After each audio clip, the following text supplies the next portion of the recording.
Hello दोस्तों, yes competitive classes में आपका स्वागत है। तो आइए हम लोग देख रहे हैं ग्रुप डी का प्रीवियस ईयर क्वेश्चन। तो आप इसे एक बार प्रैक्टिस सेट में लगाएं और अपने आप को जांचें कि इसमें से आप कितना सही कर पाते हैं। ये हमारे एग्जाम के पॉइंट ऑफ व्यू से बहुत ही महत्वपूर्ण होंगे।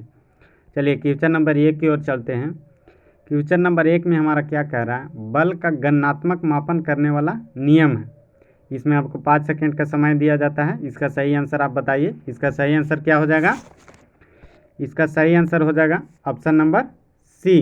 क्या हो जाएगा? न्यूटन का दूसरा गति का नियम। न्यूटन का दूसरा गति से नियम से हमें क्या प्राप्त होता है? तो बल का व्यंजक मिलता है, यानी बल का सूत्र प्राप्त होता है, जिसमें क्या होता है एफ बराबर ए में क्या होता है एफ बराबर ए में मास गुने एक्सेलरेशन, यानी द्रव्यमान गुने त्वरण। अगर न्यूटन की प्रथम गति के नियम की बात करते हैं तो न्यूटन के प्रथम गति नियम से हमें क्या प्राप्त होता है? तो बल की परिभाषा प्राप्त होता है। इसे जड़त्व का नियम या गैलीलियो का नियम भी कहते हैं। न्यूटन का तीसरा गति नियम हमें क्या कहता है? तो क्रिया के प्रति विपरीत क्रिया होती है। अगर बात करता है कि न्यूटन साहब ने गति का नियम किस पुस्तक में दिया, तो पुस्तक का नाम है 1867 ईस्वी में एक पुस्तक न्यूटन साहब ने लिखे, जिस पुस्तक का नाम है प्रिंसिपिया। क्या नाम है? प्रिंसिपिया। 1867 ईस्वी में लिखे, उसमें अपना गति का नियम दिए। क्वेश्चन नंबर 2 की ओर बढ़ते हैं। क्वेश्चन नंबर 2 में हमारा क्या कह रहा है? क्वेश्चन नंबर 2 में कह रहा है बल में हमेशा होता है। तो बल्ब में हमेशा क्या होता है? इसका सही आंसर क्या हो जाएगा? तो इसका सही आंसर हो जाएगा ऑप्शन नंबर ए। बल्ब में हमेशा क्या होता है? तो बल्ब में हमेशा तंतु होता है। क्वेश्चन नंबर 3 की ओर बढ़ते हैं। क्वेश्चन नंबर 3 में हमारा क्या कह रहा है? क्वेश्चन नंबर 3 में हमारा क्या कह रहा है, निम्न में से कौन सा एक कवक रोग है? निम्न में से कौन सा एक कवक रोग है? तो इसका सही आंसर हो जाएगा ऑप्शन नंबर ए। क्या है? Ring worm. रिंग वर्म किससे होता है? तो कवक से होने वाली एक रोग है। क्वेश्चन नंबर 4 की ओर बढ़ते हैं। क्वेश्चन नंबर 4 में हमारा क्या कह रहा है, मलेरिया परजीवी का प्रथम पोषक क्या है? मलेरिया परजीवी का प्रथम पोषक क्या है, यानी मलेरिया किससे फैलता है? तो मादा एनोफ्लिक्स। इसका सही आंसर क्या हो जाएगा? इसका सही आंसर हो जाएगा ऑप्शन नंबर सी, मादा एनोफ्लिक्स। मादा एनोफ्लिक्स मच्छर काटने से प्लाज्मोडियम नामक प्रोटोजोआ हमारे शरीर में प्रवेश करता है, जिसके कारण मलेरिया फैलता है। मलेरिया में क्या होता है कि आरबीसी में कमी होती है, यानी रेड ब्लड कॉर्पल्स की कमी आ जाती है, जिससे हमारे शरीर में ब्लड की कमी होती है, जिसके कारण मलेरिया फैलता है, मलेरिया रोग हो जाता है। क्वेश्चन नंबर 5 की ओर बढ़ते हैं। क्वेश्चन नंबर हमारा 5 में क्या कह रहा है, अग्निशामकों में उपयोगिता इनमें से कौन सा अम्ल का होता है? यानी अग्निशामक में कौन सा अम्ल का उपयोग किया जाता है? तो इसका सही आंसर क्या हो जाएगा? इसका सही आंसर हो जाएगा ऑप्शन नंबर डी, टार्ट्रिक अम्ल। टार्ट्रिक अम्ल का उपयोग अग्निशामक में किया जाता है। अगर अम्ल राज की बात करता है तो HCl प्लस HNO3, यानी HCl अनुपात HNO3 को अम्ल राज कहते हैं। इसका अनुपात 3:1 में होता है। सल्फ्यूरिक अम्ल का सूत्र की अगर बात करता है तो H2SO4, नाइट्रिक अम्ल के HNO3, हाइड्रोक्लोरिक अम्ल जिसको हम लोग HCl कहते हैं, और सल्फ्यूरिक अम्ल H2SO4, नाइट्रिक अम्ल HNO3। क्वेश्चन नंबर 6 की ओर बढ़ते हैं। क्वेश्चन नंबर हमारा 6 में क्या कह रहा है? क्वेश्चन नंबर 6 में हमारा कह रहा है हीमोग्लोबिन में कौन सा धातु का अंश होता है, यानी हीमोग्लोबिन में कौन सा धातु पाया जाता है? तो इसका सही आंसर क्या हो जाएगा? इसका सही आंसर हो जाएगा ऑप्शन नंबर डी। क्या पाया जाता है? तो फेरस। फेरस मतलब लोहा पाया जाता है। हीमोग्लोबिन में क्या पाया जाता है? तो लोहा पाया जाता है। क्या पाया जाता है? लोहा पाया जाता है। क्या पाया जाता है? Option number D. क्या हो जाएगा? लोहा। क्वेश्चन नंबर 7 की ओर बढ़ते हैं। क्वेश्चन नंबर 7 में क्या कह रहा है, पृथ्वी के वातावरण में वातावरणीय दबाव खाली स्थान वाट क्या है? तो पृथ्वी के वातावरण में वातावरणीय दबाव क्या होता है? उच्चता के साथ बढ़ती है, उच्चता के साथ घटती है, उच्चता के साथ अपरिवर्तित रहती है, या इनमें से कोई नहीं? इसका सही आंसर क्या हो जाएगा? इसका सही आंसर हो जाएगा उच्चता के साथ घटती है, ऑप्शन नंबर बी। इसका कारण होता है कि जैसे जैसे हमारे वायुमंडल में ऊपर की ओर जाते हैं तो हमारा हवा की मात्रा कमता जाता है, जिसके कारण वातावरणीय दबाव होता है वो घटता जाता है। क्वेश्चन नंबर 8 की ओर बढ़ते हैं। क्वेश्चन नंबर 8 में हमारा क्या कह रहा है, सर्वप्रथम बनाया गया सेल कौन था? सर्वप्रथम बनाया गया सेल कौन था? इसका सही आंसर क्या हो जाएगा? इसका सही आंसर हो जाएगा option number C, voltaic cell. क्या हो जाएगा? Voltaic cell. क्या हो जाएगा? Voltaic cell. क्वेश्चन नंबर 9 की ओर बढ़ते हैं। क्वेश्चन नंबर हमारा 9 में क्या कह रहा है? क्वेश्चन नंबर हमारा 9 में क्या कह रहा है? कथक, नौटंकी, झोरा, कजरी किस राज्य के महत्वपूर्ण नृत्य हैं? कथक, नौटंकी, झोरा, कजरी किस राज्य के महत्वपूर्ण नृत्य है? तो इसका सही आंसर क्या हो जाएगा? इसका सही आंसर हो जाएगा ऑप्शन नंबर ए, उत्तर प्रदेश। उत्तर प्रदेश का महत्वपूर्ण नृत्य कौन कौन सा है? कथक हो गया, नौटंकी हो गया, झोरा हो गया, कजरी हो गया। अगर झारखंड की बात करते हैं तो कर्मा हो गया, जट जाटिन हो गया। अगर छत्तीसगढ़ की बात करते हैं,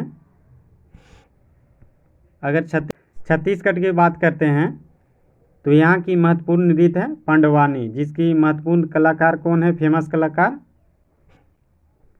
तीजन बाई। पंडवानी का महत्वपूर्ण कलाकार कौन है? तीजन बाई। क्वेश्चन नंबर 10 की ओर बढ़ते हैं। क्वेश्चन नंबर 10 में हमारा क्या कह रहा है? रूस की मुद्रा है। रूस की मुद्रा कौन सा है? इसका सही आंसर क्या हो जाएगा? इसका सही आंसर हो जाएगा रूबल। क्या हो जाएगा? रूबल। अगर अमेरिका की बात करता है तो डॉलर। क्या हो जाएगा? डॉलर। अगर इंग्लैंड की बात करता है यूके के तो पाउंड हो जाएगा। क्या हो जाएगा? पाउंड हो जाएगा। क्वेश्चन नंबर 11 की ओर बात करते हैं। क्वेश्चन नंबर 11 की ओर बढ़ते हैं। क्वेश्चन नंबर 11 में हमारा क्या कह रहा है? पेट्रोलियम का शुद्धिकरण किया जाता है। पेट्रोलियम का शुद्धिकरण किया जाता है। इसका सही आंसर क्या हो जाएगा? अंशीय आसवन विधि द्वारा। क्या हो जाएगा? अंशीय आसवन विधि या प्रभाजी आसवन विधि द्वारा।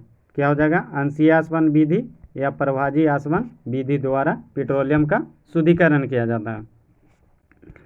क्वेश्चन नंबर 12 की ओर बढ़ते हैं। क्वेश्चन नंबर हमारा 12 में क्या कह रहा है? क्वेश्चन नंबर 12 में कह रहा है कि नागालैंड की राजधानी कहाँ? इसका सही आंसर क्या हो जाएगा? तो इसका सही आंसर हो जाएगा नागालैंड की राजधानी कोहिमा। कहाँ है? कोहिमा। अगर मेघालय की बात करता है तो मेघालय की राजधानी शिलोंग। मणिपुर का इम्फाल। क्या हो जाएगा? मणिपुर की राजधानी इम्फाल। नागालैंड के कोहिमा। क्या हो जाएगा? नागालैंड की कोहिमा। क्वेश्चन नंबर 13 की ओर बढ़ते हैं। क्वेश्चन नंबर हमारा 13 में क्या कह रहा है? डचीग्राम वन्यजीव अभ्यारण्य संरक्षित स्थित है, यानी डचीग्राम वन्यजीव अभ्यारण्य कहाँ? इसका सही आंसर क्या हो जाएगा? इसका सही आंसर क्या हो जाएगा? इसका सही आंसर हो जाएगा option number D, Jammu Kashmir में। क्या हो जाएगा? जम्मू कश्मीर में। डचीग्राम वन्यजीव अभ्यारण्य कहाँ? तो जम्मू कश्मीर में। अगर असम की बात करता है तो मानस हो गया, काजीरंगा नेशनल पार्क हो गया, ये बहुत ही वहाँ के महत्वपूर्ण है। काजीरंगा की बात करता है तो एक सींग वाले गैंडा के लिए फेमस है। एक सींग वाले गैंडा के लिए क्या फेमस है? तो काजीरंगा वन्यजीव अभ्यारण्य। अगर मणिपुर की बात करता है तो काबुल लमजाओ नेशनल पार्क बहुत ही फेमस है। काबुल लमजाओ नेशनल पार्क जो एकमात्र तैरता हुआ नेशनल पार्क है। क्वेश्चन नंबर 14 की ओर बढ़ते हैं। क्वेश्चन नंबर 14 में हमारा क्या कह रहा है? फ्लेमिंग के वाम हस्त नियम में तर्जनी अंगुली किसे प्रदर्शित करता है? फ्लेमिंग के वाम हस्त नियम में तर्जनी अंगुली किसे प्रदर्शित करता है? तो इसका सही आंसर क्या हो जाएगा?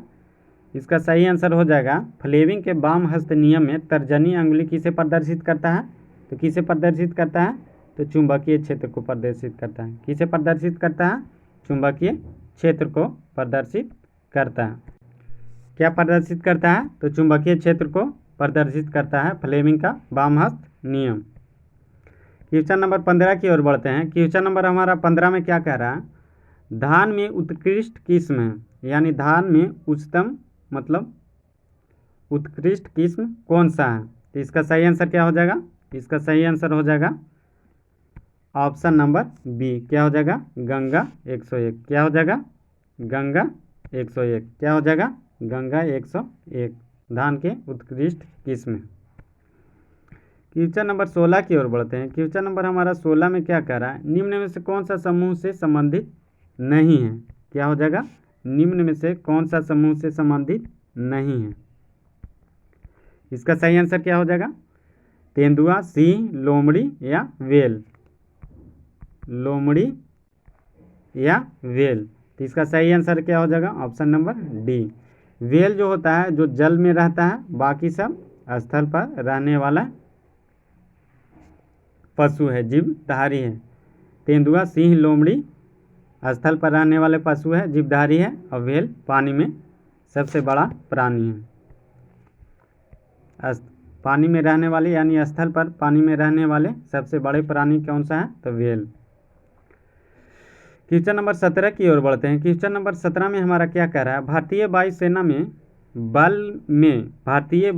बल में क्या कह रहा है? क्वेश्चन नंबर 17, भारतीय वायुसेना बल में विंग कमांडर का स्तर भारतीय सेना थल के खाली स्थान के समान होता है। यानी भारतीय वायुसेना में जो बल में विंग कमांडर का स्तर भारतीय सेना थल स्तर में किसके समान होता है? तो लेफ्टिनेंट कर्नल के समान होता है। इसका सही आंसर क्या हो जाएगा? Option number A, lieutenant colonel के समान होता है। भारतीय वायुसेना बल में विंग कमांडर का पद लेफ्टिनेंट कर्नल थल सेना के समान होता है। क्वेश्चन नंबर 18 की ओर बढ़ते हैं। क्वेश्चन नंबर 18 में हमारा क्या कह रहा है? किस हैमर का प्रयोग चिपिंग और रिवेटिंग करने के लिए किया जाता है? किस हैमर का प्रयोग चिपिंग और रिवेटिंग करने के लिए किया जाता है? तो इसका सही आंसर क्या हो जाएगा? इसका सही आंसर हो जाएगा ऑप्शन नंबर ए, क्या हो जाएगा?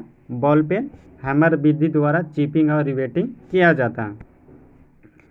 क्वेश्चन नंबर 19 की ओर बढ़ते हैं। क्वेश्चन नंबर 19 में क्या कह रहा है? सौर प्रणाली का आविष्कार किसने किया था? सौर प्रणाली का आविष्कार किसने किया था? तो इसका सही आंसर क्या हो जाएगा?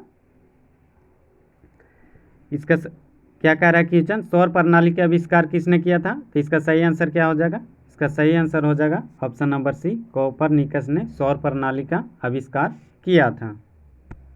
क्वेश्चन नंबर 20 की ओर बढ़ते हैं। क्वेश्चन नंबर 20 में क्या कह रहा है? तारे क्यों टिमटिमाते हैं?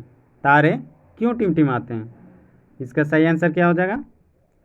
इसका सही आंसर हो जाएगा वायुमंडल के विभिन्न परतों द्वारा अपवर्तन के कारण तारे टिमटिमाते नजर आते हैं। वास्तविक में तारे टिमटिमाते नहीं हैं, लेकिन वायुमंडल के विभिन्न परतों द्वारा अपवर्तन के कारण हमें तारे टिमटिमाते नजर आते हैं। क्वेश्चन नंबर 21 की ओर बढ़ते हैं। क्वेश्चन नंबर 21 में हमारा क्या कह रहा है? चमगादड़ों में क्या पाया जाता है?